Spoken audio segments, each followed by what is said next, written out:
Hello, Citron 1515 here with another movie review.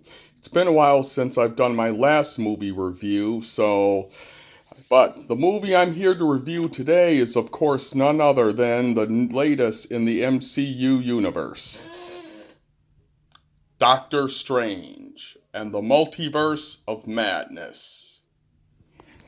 I actually saw this movie Thursday evening, and I actually meant to get this review out a couple of days, earlier, but, stuff happens. So, in this story, our beloved Doctor Strange, once again played by the benevolent Benedict Cumberbatch, finds himself painfully watching as the woman he loves, Dr. Christine Palmer, played again by Rachel McAdams, gets married to another man.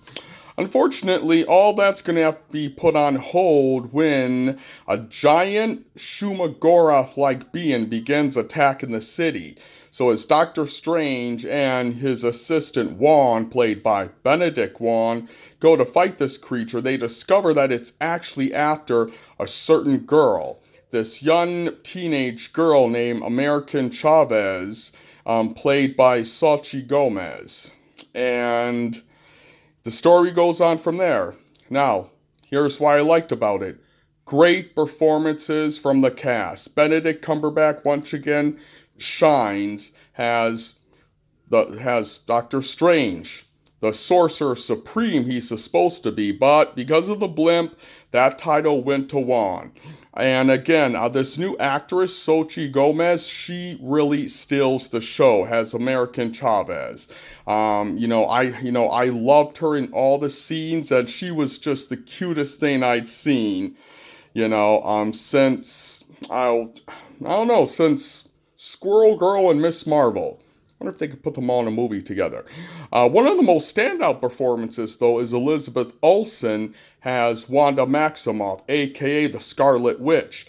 And I don't know if this is spoiler alert, but since the movie's been out for a while, I'll just say it. She turns out to be the main antagonist, the main villain, because it appears that she's the one who sent that eyeball-like creature after American Chavez, and she wants to steal her power, so she can go between universes and become a mother again. Because if you remember, in WandaVision, the show WandaVision, Wanda and Vision had two boys, and, the reality came that they weren't really there. That was all just part of a magic spell. And so Wanda wants to be a mother again.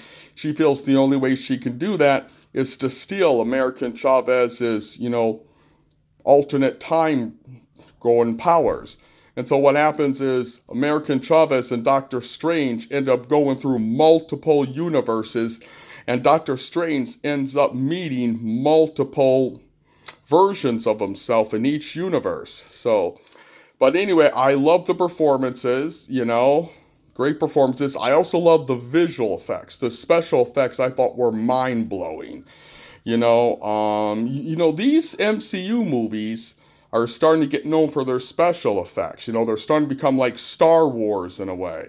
And so, love the visuals. Of course, I enjoyed the action scenes. Great action scenes.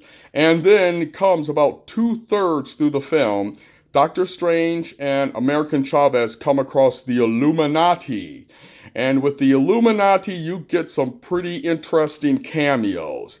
Two characters, one is from the X-Men, the other is from the Fantastic Four, along with another character who's from the What If series, and another character who is also from the Captain Marvel films. So I thought those cameos were great. I really enjoyed them. Now, my issue. Here's what I had a problem with.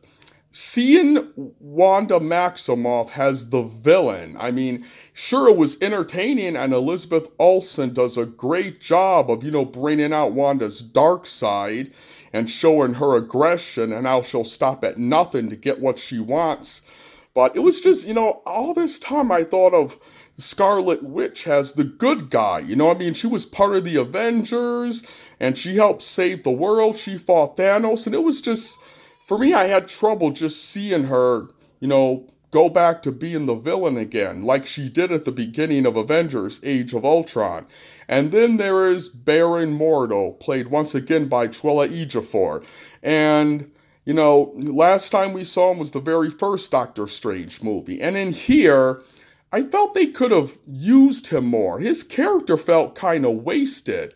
It's, it's not what you think, okay? If you've seen the first Doctor Strange and you're thinking, okay, in that last end credit scene, he makes Benjamin Bratt's character a cripple again. He must be the villain. So we're going to get a showdown between him and Doctor Strange. And I'll say, yes, you do, but not in the way that you think. It's just his character felt kind of wasted. Now, with the director being Sam Raimi again, side note, the last video I posted was how it was the 20th anniversary of Sam Raimi's Spider-Man movie with Tobey Maguire, the first one. So it's interesting how 20 years after Sam Raimi brought us that awesome, delightful Spider-Man movie, he brings us another Marvel comic movies. But this one, it kind of comes off as a horror movie. And you can see a lot of Sam Raimi elements in it, such as, Wanda Maximoff being corrupted by the Darkhold. And just seeing the Darkhold reminded me of the Necronomicon in Sam Raimi's Evil Dead series. And then, of course, you get like a zombie sequence, and I'm like, that is so Sam Raimi right there. So, overall, I did enjoy this film. It's not the best MCU film. I thought the first one was a little better. So I will go on the way, and I will say that Doctor Strange and the Multiverse of Madness is worth seeing. All right, that's my review. Cytron 1515 out.